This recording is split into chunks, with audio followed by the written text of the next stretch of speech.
തെരഞ്ഞെടുപ്പ് തോൽവിയിൽ നിന്ന് പാർട്ടി പാഠം ഉൾക്കൊള്ളണമെന്ന് പി ജയരാജൻ പറയുന്നു. എപ്പോഴും ജനങ്ങൾക്കൊപ്പം നിൽക്കുക, പോരായ്മകൾ പരിശോധിച്ച് മുന്നോട്ട് പോകണമെന്നും പി കെ കുഞ്ഞനന്ദൻ അനുസ്മരണ പരിപാടിയിലായിരുന്നു പി ജെയുടെ വിമർശനം.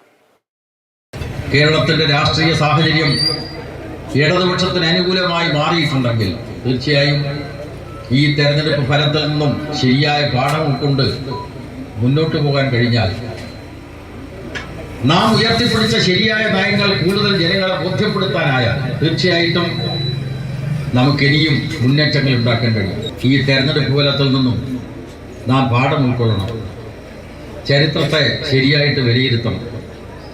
അതിന്റെ അടിസ്ഥാനത്തിൽ നമുക്ക് മുന്നോട്ട് പോകാനുള്ള ഊർജം നാം സംഭരിക്കണം.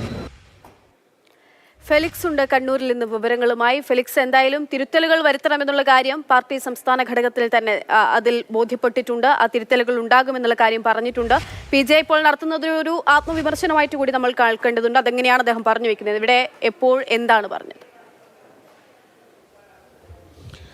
തീർച്ചയായിട്ടും പലപ്പോഴായി പി ജയരാജൻ ഇത്തരത്തിലുള്ള അഭിപ്രായ പ്രകടനങ്ങൾ നടത്തിയിട്ടുണ്ട്. പ്രത്യേകിച്ചും നേരത്തെ തെരഞ്ഞെടുപ്പ് തിരിച്ചടി ഉണ്ടായ സമയത്ത് ഈ നേതാക്കന്മാർ ജനങ്ങളിലേക്ക് ഇറങ്ങിച്ചെല്ലണം എന്നടക്കമുള്ള വിമർശനങ്ങൾ പാർട്ടിക്കുള്ളിൽ തന്നെ പി ജയരാജൻ ഉന്നയിച്ചതാണ്. പരസ്യമായി അദ്ദേഹം അത് വ്യക്തമാക്കുകയും ചെയ്തു. ഇപ്പോഴും വലിയ തിരിച്ചടി ഉണ്ടാകുന്നു. വലിയ തിരിച്ചടി ഉണ്ടാകുമ്പോൾ അദ്ദേഹം പറയുന്നത് ഈ തിരഞ്ഞെടുപ്പ് തിരിച്ചടിയിൽ നിന്നും പാഠം ഉൾക്കൊണ്ട് മുന്നോട്ട് പോയാൽ അടുത്ത തവണയും പാർട്ടിക്ക് വലിയ രീതിയിൽ മുന്നേറാൻ സാധിക്കും.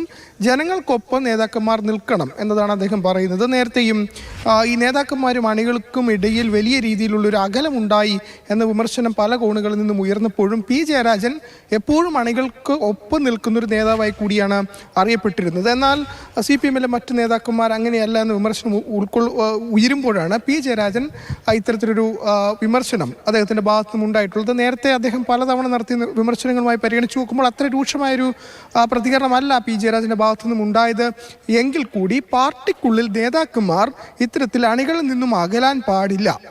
ഈ തിരഞ്ഞെടുപ്പ് തിരിച്ചടിയിൽ നിന്നും പാഠം ഉൾക്കൊണ്ടാൽ അടുത്ത തെരഞ്ഞെടുപ്പിൽ ഉൾക്കൊള്ളും എന്നതല്ല, ഉൾക്കൊണ്ടാൽ അടുത്ത തെരഞ്ഞെടുപ്പിൽ തീർച്ചയായും മുന്നേറാൻ സാധിക്കും, തിരിച്ചു വരാൻ സാധിക്കുമെന്ന വിമർശനമാണ് അദ്ദേഹത്തിൻ്റെ ഭാഗത്തും ഉണ്ടാകുന്നത്. തീർച്ചയായിട്ടും പി കെ കുഞ്ഞനന്ദൻ്റെ അനുസ്മരണ ചടങ്ങിൽ വെച്ചാണ് ഇത്തരമൊരു പരാമർശം ഏതായാലും പി ജയരാജൻ്റെ ഭാഗത്തുനിന്നും ഉണ്ടാകുന്നത്. പ്രത്യേകിച്ചും കണ്ണൂരിലടക്കം വലിയ തിരിച്ചടി ഈ തെരഞ്ഞെടുപ്പിൽ നേരിട്ടു. പാർട്ടി കോട്ടകളിലടക്കം BJPക്ക് വലിയ തോതിൽ വോട്ട് വർദ്ധിച്ചു. പ്രത്യേകിച്ച് മുഖ്യമന്ത്രിയുടെ മണ്ഡലമായ ധർമ്മടത്തും പി ജയരാജൻ്റെ മണ്ഡലമായ കൂത്തുപറമ്പിലുമൊക്കെ തന്നെ BJPക്കുണ്ടായ വളർച്ച അത് വലിയ ഗൗരവത്തോടു കൂടി തന്നെയാണ് പാർട്ടി കാണുന്നത്. ആ സമയത്താണ് പി ജയരാജൻ ജനങ്ങൾക്കൊപ്പം നിന്ന് ഈ തെരഞ്ഞെടുപ്പിലെ പാഠം പഠിച്ചു മുന്നോട്ട് പോയാൽ വീണ്ടും പാർട്ടിക്ക് പാർട്ടി എല്ലായിടത്തും സാധാരണക്കാരുൾപ്പെടെ പാർട്ടിക്കാരായിട്ടുള്ള സാധാരണക്കാരുൾപ്പെടെ മുന്നോട്ട് വയ്ക്കുന്ന വിമർശനങ്ങളിൽ ഒന്ന് മാത്രമായി പി ജെയുടെ നമുക്ക് കണക്കാക്കാം. പി ജെ മുൻപ് പറഞ്ഞിട്ടുണ്ടെങ്കിലും അതിന്റെ ഒരു തുടർച്ചയും. ഫെലിക്സ് വിവരങ്ങൾ നൽകിയത്.